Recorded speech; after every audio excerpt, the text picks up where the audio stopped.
Nah, jadi kerokan itu menggunakan alat khusus berupa koin dan minyak pijat. Di balik sisi positif ataupun manfaat dari Akan berhenti sampai di sini setelah melihat video ini.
Assalamualaikum warahmatullahi wabarakatuh. Saya Zandi, Badan Pengawas dan Organisasi Himpunan Keluarga Mahasiswa Farmasi.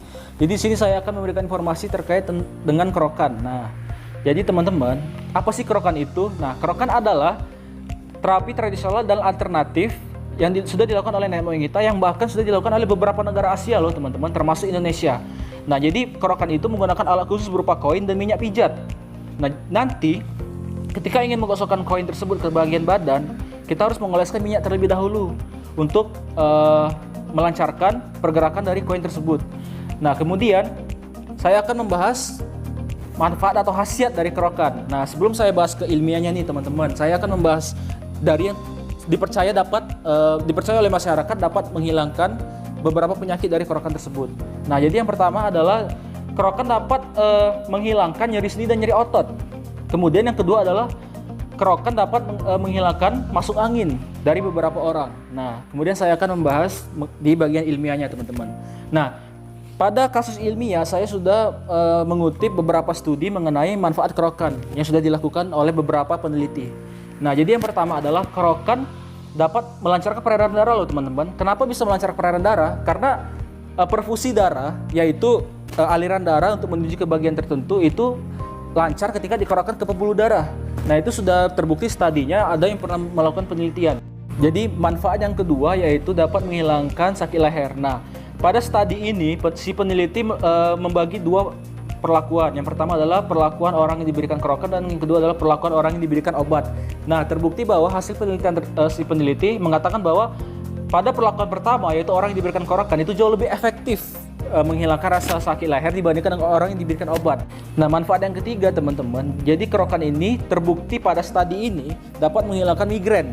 Nah, apa sih migrain itu? Nah, migrain kan seperti yang kita ketahui ya teman-teman, migrain itu adalah sakit kepala pada bagian kiri atau bagian kanan.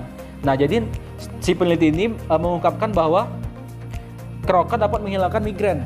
Nah, kemudian kerokan ini dapat mengatasi fase perimenopause. Nah, apa sih perimenopause itu?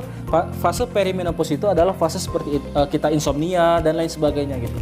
Nah, jadi studi ini mengatakan bahwa kerokan itu dapat mengatasi fase perimenopause loh teman-teman. Nah, ada banyak sekali kan hasil-hasil yang dapat dirasakan.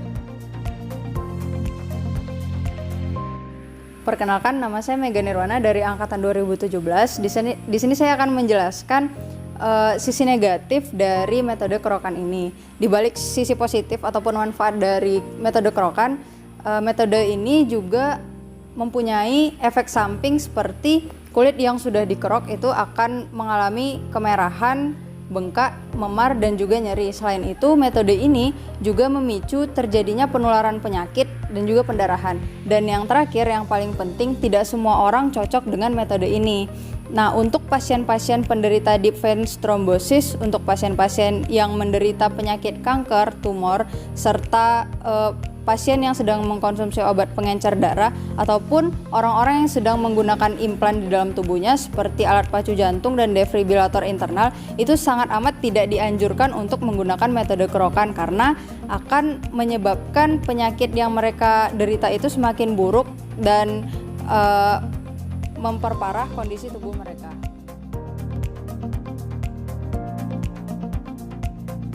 Nah, sebenarnya apa sih yang terjadi terhadap kulit kita setelah kita melakukan kerokan?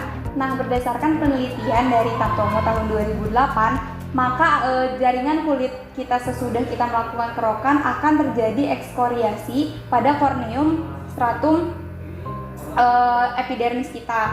Nah, di mana reaksi tersebut itu akan menyebabkan terjadinya pelebaran pada jaringan epitel. Setelah itu akan timbul beberapa reaksi-reaksi infeksi dan juga pada jaringan subepitelnya akan terjadi edema dan kemudian itulah yang menyebabkan kapiler melebar. Nah, kemudian ditemukan pula sebukan dari sel-sel monosit dan limfosit, dan juga ada sel eritrosit yang akan ditemukan. Lalu akan ada sel-sel yang tampak seperti sel-sel mati. Nah, lalu apa sih yang akan terjadi apabila kita melakukan kerokan berkali-kali? Tentunya akan terjadi penipisan pada lapisan kulit kita. Nah, selanjutnya akan timbul gejala yang dinamakan ekskorias, di mana adanya penipisan kulit yang melewati stratum basalis. Apabila kita pikirkan menggunakan logika, maka apabila kulit kita mengalami penipisan, maka virus-virus yang dari luar pun akan dengan mudahnya masuk ke dalam tubuh kita. Nah, untuk teman-teman yang tidak mengetahui terkait ekskoriasi tadi, itu akibat adanya penipisan dari kulit, maka akan timbul bintik-bintik seperti pendarahan. Teman-teman akan lihat apabila teman-teman melakukan kerokan ini berkali-kali. Nah, itu yang dinamakan ekskoriasis, yang kemudian dapat menyebabkan mudahnya virus untuk masuk ke dalam tubuh kita, sehingga setelah kita melakukan kerokan itu berkali-kali, malah penyakit yang datang dari luar itu akan dengan mudah masuk ke dalam tubuh kita. Nah, setelah kalian mendengarkan dan mengetahui bahaya dan manfaat dari kerokan tadi, apakah kalian masih ingin untuk kerokan? Atau kalian akan berhenti sampai di sini?